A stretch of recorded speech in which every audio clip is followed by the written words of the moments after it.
can position themselves to participate and benefit from them. Therefore, it is our hope that you will be able to take back this information to your communities with the aim of increasing financial inclusion among the persons you serve.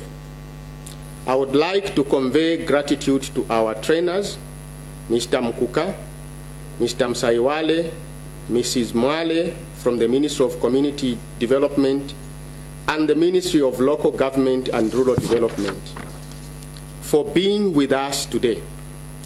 We appreciate that you have taken out of your schedule to come and share your expertise with us. We trust that all delegates present will benefit from the information that will be shared with us. A special thanks must also go to Mr. Justin Bakali, together with the rest of our colleagues from Zaford, who have partnered with us in order to bring this workshop to reality. It is our hope and belief that the workshop will play a critical role in ensuring inclusive development within Zambia, most especially where persons with disabilities are concerned. With these remarks, I welcome you all. On behalf of the Zambian government, the Ministry of Local Government and Rural Development, and indeed on my own behalf, I wish to express my profound joy to be guest of honor at this very important training program on mainstreaming disability for inclusive development for persons with disabilities. The Zambian government is fully alive to the many challenges affecting the enjoyment of inherent human rights, dignity, and freedom by persons with disability in Zambia. My ministry in particular is well vested with disability challenges as we strive to improve the welfare of our citizens who are marginalized and largely excluded from public life. One major barrier affecting the enjoyment of rights by persons with disabilities is limited access to social services, especially in key social services such as education, health, social security, and livelihood. Particularly, access to financial education and economic resources has been a huge challenge for most of our citizens with disabilities, resulting in many of them becoming objects of charity rather than subjects of engagement and participation in national development. I must make a mention that this workshop has come at the right time when the New Dawn government, through my ministry, are realizing full decentralization by taking resources closer to the people. The objectives of the workshop, which are to enhance knowledge and skills in financial education among persons with disabilities and to strengthen technical capacity of persons with disabilities across the country to develop bankable proposals for CDF funding are pursuant and critical prerequisite for our people to effectively participate in community development through CDF and meaningfully contribute to national development. As you may be aware, the Zambian government has demonstrated political will towards an inclusive development agenda for our country that leaves no one behind. In February 2010, government ratified the United Nations Convention on the Rights of Persons with Disabilities and domesticated it through the Disability Act of 2012 and its implementation framework. In 2011, the Anti-Gender-Based Violence Act was enacted, and in 2019, the Mental Health Act. Furthermore, government enacted the Education Act of 2011, which focused on promoting inclusive education, thereby opening up all schools to all learners and advocating that every teacher should educate all learners, whether with or without a disability. As New Dawn government, we have already demonstrated in in practical ways our passion and commitment towards improving the welfare of citizens with disabilities. Within our few months in office, we have achieved the following. 1. Issued a ministerial directive to all councils countrywide to ensure they coopted at least one person with a disability on each ward development committee. 2. Reserved 10% slots for teachers with disabilities in this year's recruitment of 30,000 teachers. We call this affirmative action, not so? The President has made a number of appointments of commissioners and other portfolios among persons with disabilities, and also prioritized learners with disabilities for bursary, support from the CDF funds, and youths with disabilities for economic empowerment. As government and in particular as a strategic ministry for local government and rural development, we do realize that despite all these strides we have made to uplift the welfare of persons with disabilities and other marginalized citizens, a lot still needs to be done, especially in the area of economic empowerment and meaningful participation in national development, if all our citizens are to lead productive, dignified lives.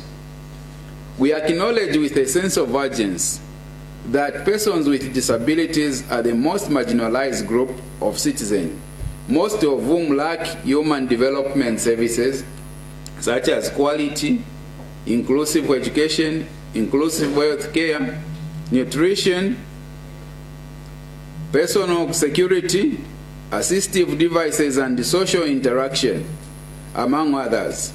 We acknowledge too that through such strategic partnership as Policy Monitoring and Research Center and Zambia Federation of Disability Organizations (SAFOD) and other like-minded partners will create Zambia, the Zambia that we want.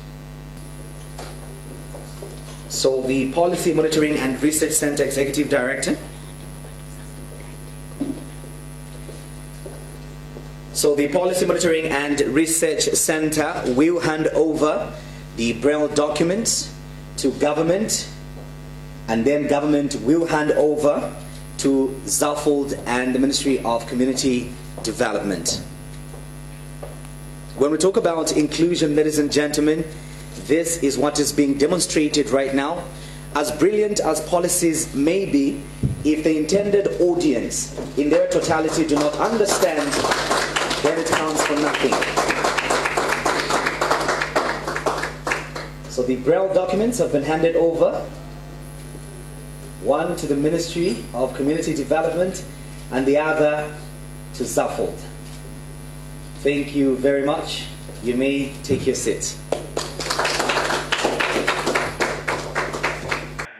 So you are selling an idea. If I'm given this support, this is what can happen in terms of a project or a business. Are you with me so far? Now please follow very well, because I don't want to talk and talk and talk and talk. When I come to you writing a project, somebody, so my assumption is that I'm talking to people that are going to talk to others. Am I right? Yes. I'm right. Thank you. So if you are going to talk to others, I would want you to show it here before we go. Even by tomorrow, I will want a bit of your exhibit of how you teach or provide the training to the people out there. Okay, so now, what are we saying? It's basically a proposal is something that you want someone to understand, to provide a support to you. Are you with me? But before I go very far away, you must give a rationale why you need that support. The question is, what is the rationale? What is the rationale? Who can tell me? What is the rationale? Anyone? Why do you think that particular business or project must be supported? Are you with me? So meaning that it's a document that will outline that project or business in detail. given this support, this is what we would want, or this is what I would want to do. So now let's move. So that's a subsection. You've done that part. Let's move on. And please keep those papers. If they have to be stapled, they have to be stapled. By the end of tomorrow, I want to have a look at what you have done. And then I'll give a summary. So, as your team. Let's move on. So now, after I've done that, ladies and gentlemen, we go to what we call organizational or applicant background. Are you with me? Organizational or applicant background. Who is this applicant background? Yourself, fine. So what are we going to write here? Whose details? Your details. As an organization or as an enterprise. Don't forget that CDF funds a bankable proposal. There is someone asking for bank details and all that, so you must register, correct? Yes. Okay, so now, here I want you to imagine who you are, or to write who you are. Briefly tell the funder who you are. State the name of your organization, but within that, come up with your mission, come up with your objectives as an enterprise, as an organization yourself. When people just get things as usual, without understanding why they're getting them, then nothing works and nothing happens. Meaning, we must inculcate in the minds of the people, in as much as we also must know that we must have an entrepreneurial mind. Are you with me? We must have an entrepreneurial mind. So when we have an entrepreneurial mind, then it's going to be very easy to manage the resources that we might access. Now follow me very well. I want you to list down these 10 things. We call them personal entrepreneurial competences. Personal entrepreneurial competences. Number 1, opportunity seeking and initiative.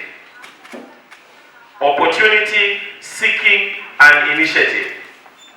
Meaning at the end of the day, whatsoever business idea or project idea must be derived from what you see as an opportunity.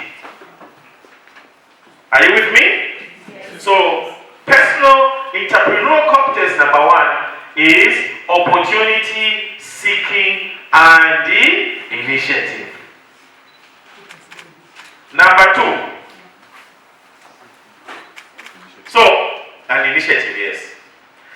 Before I move to number 2, meaning that where you see a problem, for you must see an opportunity.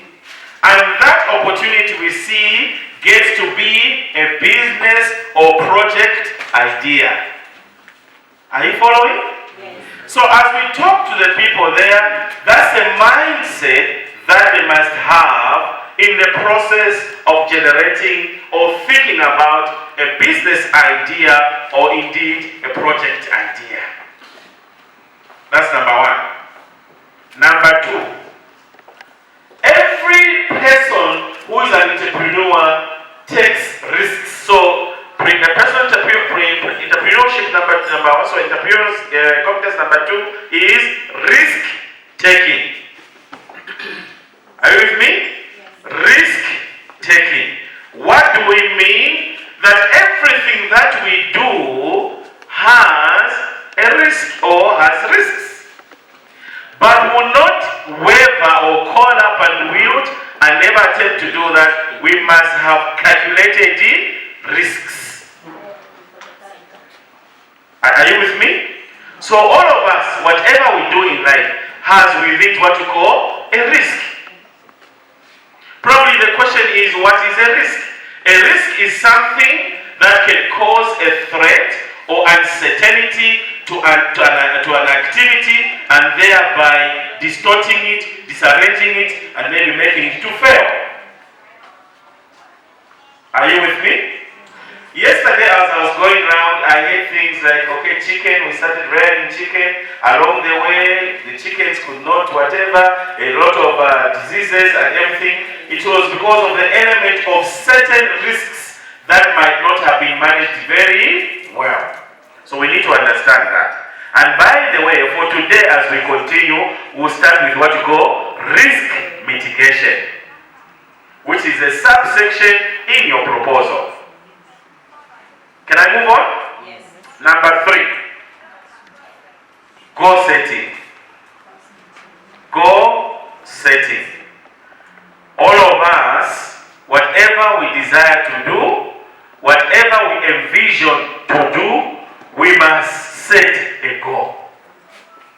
We must set a what? A goal. Without a goal, any route, any road can take you anywhere. And this is where people who do not have a goal, they will just do things anyhow. At the end of the day, we say, "Tinapasi wa kuboma." So the mind is not correct. Are you following? Number 4. Information seeking. Information seeking. You cannot start anything, you cannot generate a business idea, neither can you generate a project idea without having to research. Are you with me? Meaning whatsoever that we start or endeavor to do, we have to carry out some research. Even what we were doing yesterday in terms of identifying a business idea, there's some research activity that you must carry out. Commitment. We call it commitment to work contract. Meaning whatsoever that you have planned to do, you must be very committed. If we are not committed, even empowerment, as we see it to be empowerment, might not come out as empowerment. So that's number 5. It's about commitment. Are you with me? Now, ladies and gentlemen, by the time I finish, I'll ask you to close your papers and say the competencies I've said them, because this is what ought to be charged. And thank you some time for reminding me, because this we call a personal entrepreneurial competencies. Also, empowerment is about knowing a business is a business. So thank you for reminding me, and I've diverted a bit. So that's number 1. Number 5. Number 6.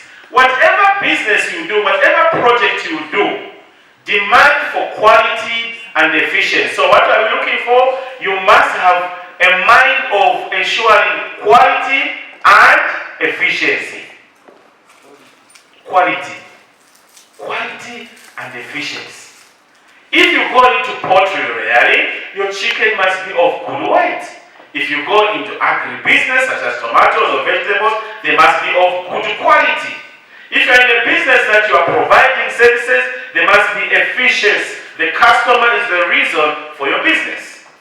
So people must be taught to have a mind of a business. Even as you talk to whoever persons in our communities, that mind must be there, so that we change our mindset. Are you with me? Everything starts from our mind. So we must be the persons to create or activate a change. Let us be our own change catalysts. So what's number 1? Number 6. Number 7 is perseverance. Yesterday I enjoyed your short story here about what you did, and the community was benefiting, everyone is excited. At the end of the day, you gave up along the way because of certain things such as risks that were not managed. That's why we're talking about risk mitigation today. So perseverance is the ability to push, to go on and on and on and on, so that your idea is realized. Are you following? Are we together so far? That's personal entrepreneurial competence number 7. So now we move to number 8. Okay. Number 8 is systematic planning and monitoring. Systematic planning and monitoring. You will see also that in the proposal, all these things I've mentioned, there's a subsection that caters for all of them. They are what makes an entrepreneur or a person with a business idea to go forth and sustain that business, and also ownership. Whatever we do, there must be ownership. If it's a cooperative or an enterprise, people must own. There must be a sense of ownership. Planning and monitoring. Systematic planning and monitoring. Simply coordination, simply supervising the activities, following up what's happening, where are we today, what's happening, about monitoring the activities that you come up with. Are we together? We are on number 8. Number 8 is persuasion and networking. Number 9. Number 9. Yes. Persuasion and networking. Persuasion and the networking. What do you mean by persuasion and networking? Whatever entity, whatever business, whatever project, whatever service that we provide, we must be able to have people that will buy the product or buy in your services. For you to do that, they must be persuaded, you must persuade them to come to you. And that's where the component of marketing comes in. People must know you have chicken. People must know that you have a carpentry shop. People must know you have a workshop for fabrication. So in as much as you persuade them, you also should be able to network with the others. Can I tell you one thing? Even as we are here, if I really ask you a question, how many of us know what the other person is doing, where they're coming from? Have you done your networking already or not? If you have done 40%, that's very bad. You must be at 60% by day number 2 today. At least you have 10 to 80% by the end of the day. Know each other. I will know everyone here. Before I close, I will know Mr. Mtambo, were you a teacher before? Because I like what he's doing. It's like he's a teacher because you talk like a teacher. Maybe he was, I think he was. So were you a teacher? How many years? I will know him more than I've done so far. Are we together? Personal entrepreneurial competence number 10 is independence and self-confidence. Independence and self-confidence. Independence and self-confidence. Let me pause here. I'll be talking through the 9.